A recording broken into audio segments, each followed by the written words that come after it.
Per calendari, el Dia Internacional de la Dona se celebra el 8 de març. Aquest any ha caigut en dimecres i va ser el dia en què es van encetar totes les activitats relacionades.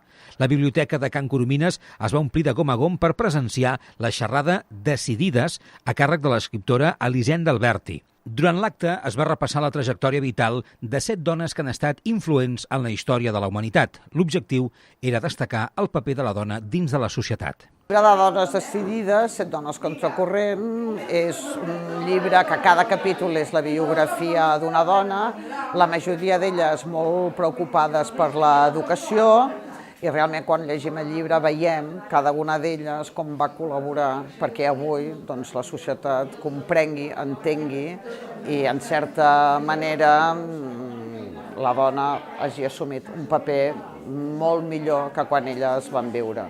Evidentment que hi ha moltes desigualtats, però moltes. Jo penso que masses. O sigui, si actualment un bon número de dones formem part de la política local o nacional, és perquè es va obligar a fer les llistes paritàries, a la paritat.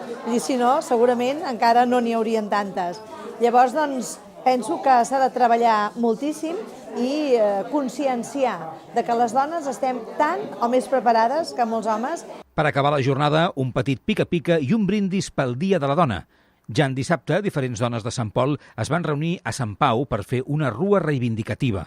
Com no podia ser d'una altra manera, la rua del Dia de la Dona va anar acompanyada de música animada. I el diumenge a caminar una altra vegada. En aquest cas, però, amb una mica d'esmorzar previ. Al matí, les dones de Sant Pol van visualitzar un vídeo sobre la situació de la dona a la Índia. Després, una mica d'esmorzar i som-hi, a estirar les cames per una causa justa.